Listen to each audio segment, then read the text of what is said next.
Hello, I'm Suzanne Faith from Cape Cod Healthcare's Dementia and Alzheimer's Caregiver Support Program.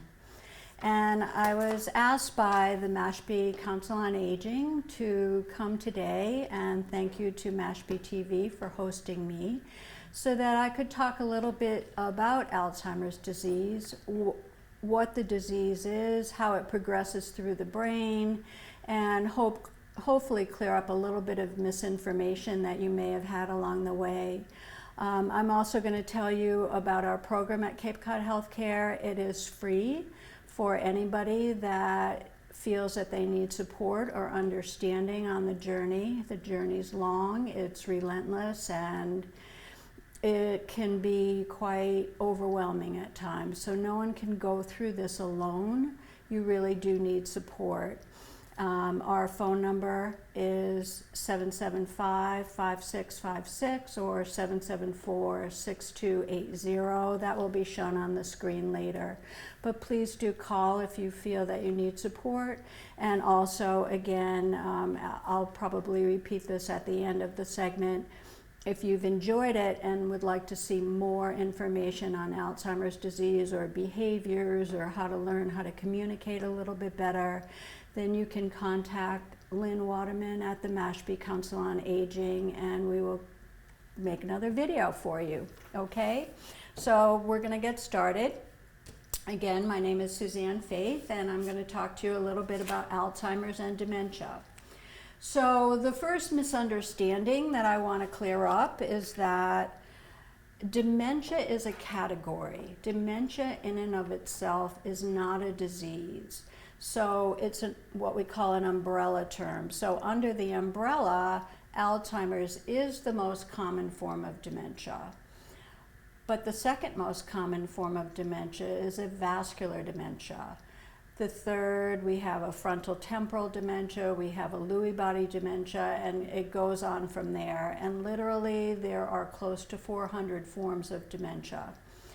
Most all of them are progressive except for a handful. So how they progress sort of determines what form of dementia you have, where it shows up in the brain initially, determines what kind of dementia you have. But in the clinical arena, if you say you have dementia and you don't get a specific diagnosis, it's like saying you have an infection, and then someone will ask you, well, where is your infection and what bacteria caused it? So if that helps you understand, there'll be hopefully a diagram that will show up on the screen after I'm gone, and you'll get some clarity on that. So, as I said, Alzheimer's disease is the most common form of dementia. It was originally discovered in 1906 by Dr. Alzheimer, and hence, because he discovered it, he got to name it. And we actually didn't hear much about it until probably the mid-80s, and I would say maybe with Reagan's presidency, we began to hear more as he came out or his wife came out to say that he had Alzheimer's disease. The Alzheimer's Association, which is well known across the United States and the world, also was developed in the 80s. So people often ask, why is Alzheimer's showing up so rampantly? And if, being in Mashpee and living on Cape Cod, Barnstable County, which is the entirety of Cape Cod, has the highest incidence of Alzheimer's disease, per capita, second only to Dade County in Florida. So currently we have about 15,000 people that live in the community of Barnstable County with some form of dementia. So remember, some form of dementia doesn't mean that everyone has Alzheimer's disease, but they have some form of cognitive impairment that is interfering with their day-to-day life.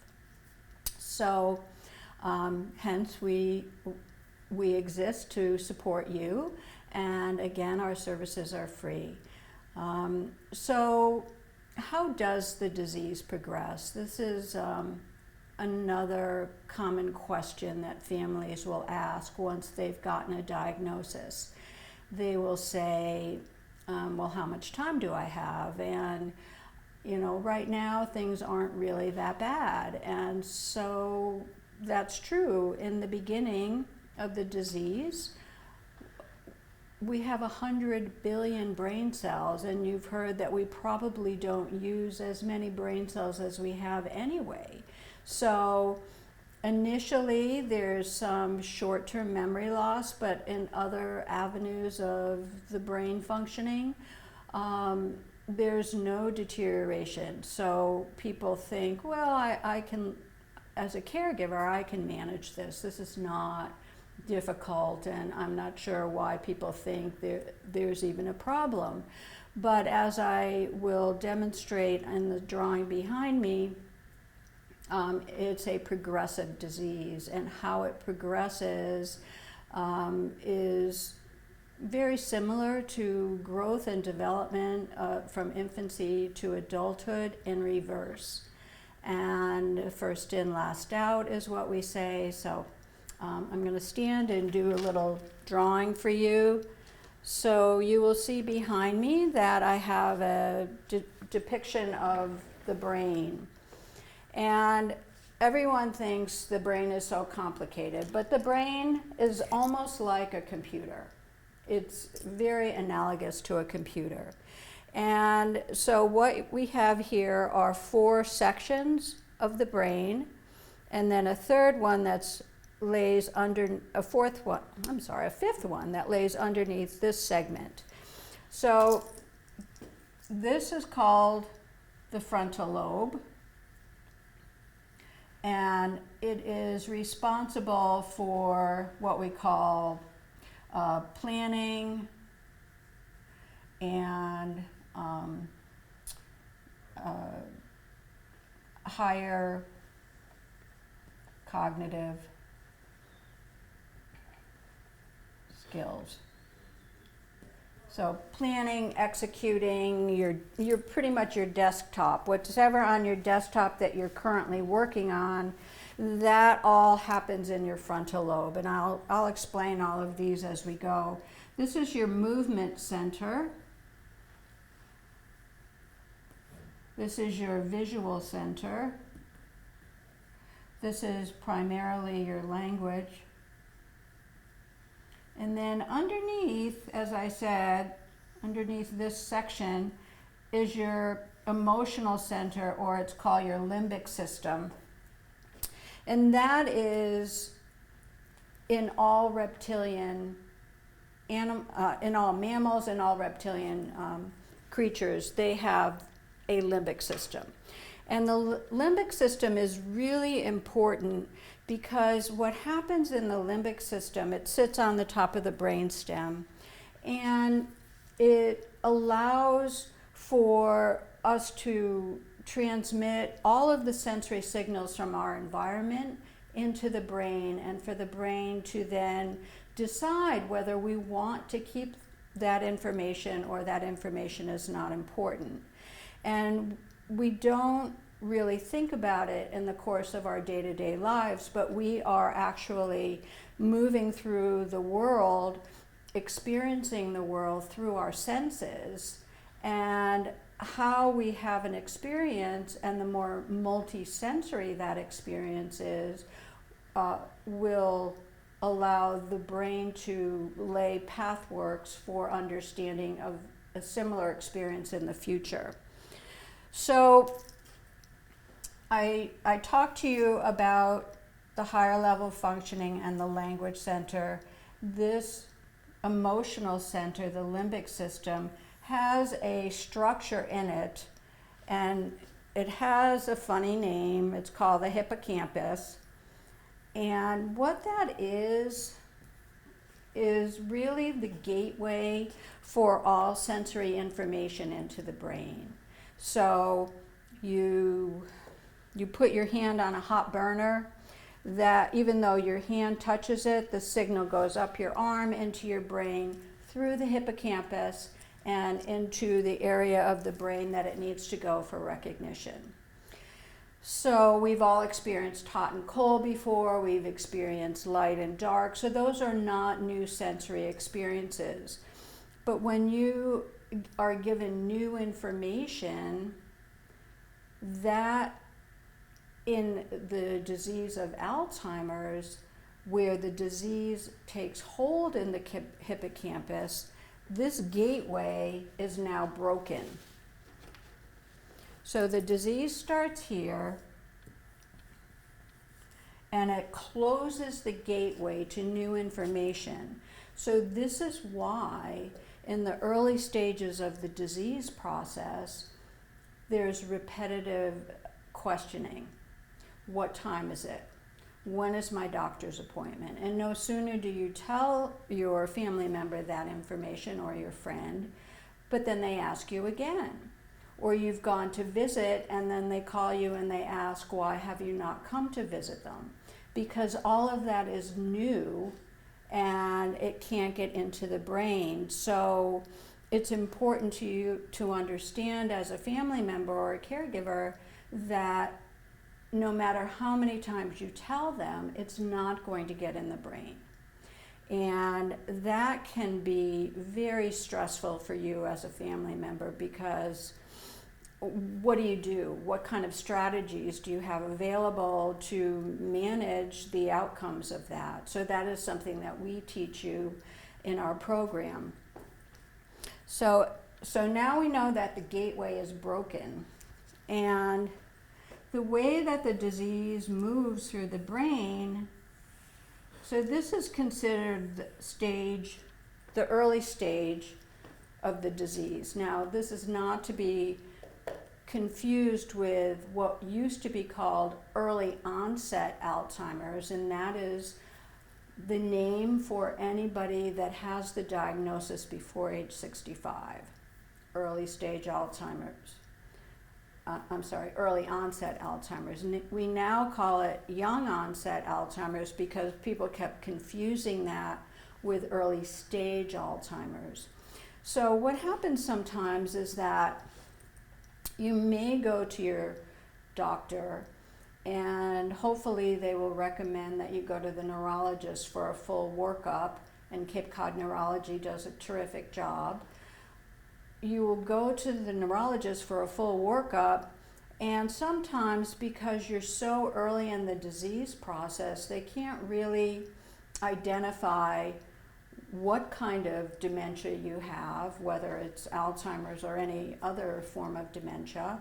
And so they will give you the label of MCI, or mild cognitive impairment.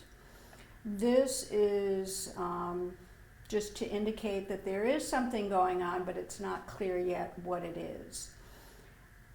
Generally, within 2 years, most people with mild cognitive impairment will convert to early stage Alzheimer's or another specific dementia. So it's not common, though people do continue to keep the label of MCI for quite a long time because they feel it's better to have a diagnosis of MCI than to have a diagnosis of Alzheimer's, or likewise, people often say that they have dementia when in truth they have Alzheimer's disease just because they think it's less scary.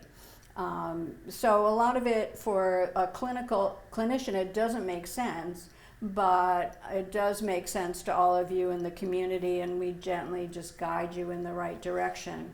So if you go to the neurologist early and you get the workup and you come out with MCI, as I said, generally within 2 years you'll convert to an early stage of some form of dementia. This is just Alzheimer's disease today, and this is how Alzheimer's disease progresses. But after it starts in the hippocampus and the gateway gets closed to new information, it starts permeating into the area of the brain that controls language and up into the area of the brain that controls planning and execution. So how does that look like for you as a family member? Well, what that will look like to you is that sometimes there's difficulty in word finding. That would be demonstrated down here in the language area, where you often feel like the word is on the tip of your tongue, but you just can't quite get it. Sometimes what will happen is the individual has trouble naming things. So she might say, here's the cup, has water in it, and you're sitting there and they can't remember the word cup. So they'll say, can you pass me, I want a drink. So we don't think twice about that because we know that they would like the cup to be passed to them. But when they can't name the item, that's when we begin to see that there may be a problem. Also, when the disease moves up into the frontal lobe, that happens, what often happens and why people will begin to call us is there's irregularities in the checkbook. And so again, if you look at the task of paying a bill, you have the bill, you write the check, you put it in an envelope, and you send it off. If you don't move the bill, then someone with early stage Alzheimer's will see the bill right there. The hippocampus is now blocked, so they're thinking, oh, I must not have written that check. So they take the checkbook, they write out another check, or they don't write it at all, and you get notices that the water's going to be shut off or your phone bill is overdue. So that's really how that happens, because the task is a sequence, and if we don't follow sequence, there's a lot of room for error to show up in everyday life. So that's early stage. Another thing that can happen in early stage dementia is that there's often depression. And it's important to determine whether depression came first, and therefore are we looking at somebody that's depressed and forlorn and pulls the covers over their head, and hence does not want to engage in life and seems to have some memory issues? Or is it a brewing dementia that needs attention, and once treated, will the person's mood elevate? If we give an antidepressant and the mood elevates but the memory is not restored, then we know what we're dealing with. So that's another reason why it's important to make sure that you work continuously with your primary care doctor or your neurologist to make sure that they are helping you the best way that they can. So each stage is 2 to 5 years, and though I could go more deeply into it, this is, I think, a short show for today. The second stage of Alzheimer's is when it moves up into the movement area. So now you can see almost 3/4 of the brain is already impaired by the pathology of the disease, and it is a disease. The nerve cells of the brain are dying, and unfortunately, since the 80s, with all the research, we know what sort of happens to the brain, but we don't know specifically what causes it. It may actually be different in different people. And if for the early onset form of Alzheimer's before age 65, that is a genetic problem. And so that gene gets expressed in families and in generations, but in late onset Alzheimer's, which is the more common diagnosis after age 65, and actually most commonly in the late 70s, mid 80s, really the longer you live, the more opportunity you have for any kind of disease, and dementia is one form of that.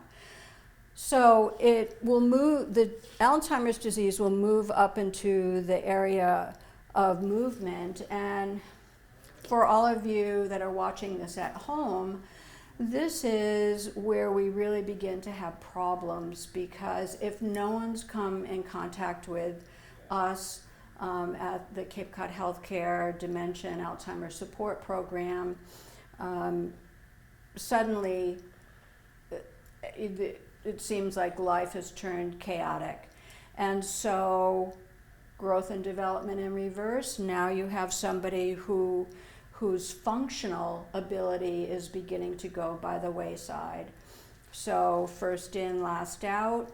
If you look at a child,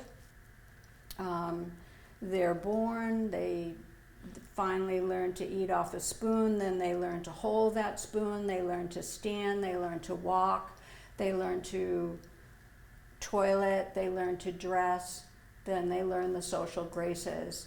That's sort of how it unwinds. And with someone, the other thing I want to say is, incontinence can become a big problem in mid-stage of the disease, and it has nothing to do with the bladder. It's not controlling the bladder, no matter how many medications you take to try to control bladder function so that there's no stress incontinence. That only actually interferes more with the functioning of the brain. And what is really happening is that the individual has the sensation that they need to toilet, but they don't remember what that means.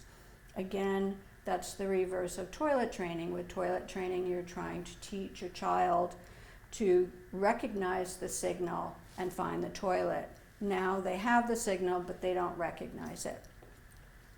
Also, because in the movement stage, this begins to interfere with the gait. This is the area where people begin to fall.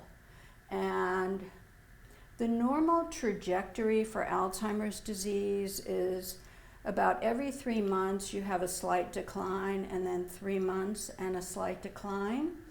And the bigger changes are in blocks of 6 months. So where you are today, if you look back to see where you were 6 months ago, and then project forward where you might be in 6 months, you'll notice that there's going to be a change.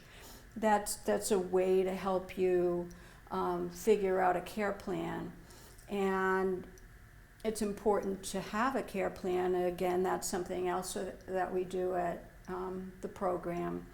And it's important because no sooner do you get to this stage than suddenly your loved one falls and they may break a hip and they might require more intensive care. And if you haven't planned for that financially, that can create a lot of problems in your life. So again, that's something that we will help you figure out and do. Also, it's in the mid stage of the disease that you begin to have what they call psychiatric disturbances. So that has a full gamut. I'm not going to get into specific behaviors, but it could be that you might begin to have delusions or hallucinations or paranoia and a lot of things, simply because the person who has the diagnosis is moving into their own reality, and they're becoming less familiar with the world around them. And frankly, our world becomes scary. And for you as a caregiver, we will help you with strategies on how to create a more smooth day-to-day environment in your household so that you can minimize some of these behaviors. And then in the last stage of the disease, the visual area is affected, and you will often hear people say, well, caregiving is difficult, but at least she still recognizes me. So a lot of times that's a mischaracterization of what happens in the disease, because your family members will recognize you, but it may be that they don't know your name anymore. However, they know what you've your energy and what you feel like when you are near them or hold their hand. So again, at this stage, it's important that you are guided and have some strategies to deal with that. So that's a lot of information for a very short period of time, but I hope that just drawing the brain and showing you that there is a specific way that the disease moves through the brain will help to demystify some of the information that you may or may not have gathered along the way that may or may not be correct. And again, if you're a family member struggling with trying to manage this disease in the household, I would encourage you to call us. I work with my social worker, Alan Johnson, and either he or myself will be happy to help you, and there's no reason why you have to go through this journey alone. We want to make sure you come out on the other side whole and that your family member gets the care that they need to. So thank you for watching this, and again, if you need our support, 774-552-6080.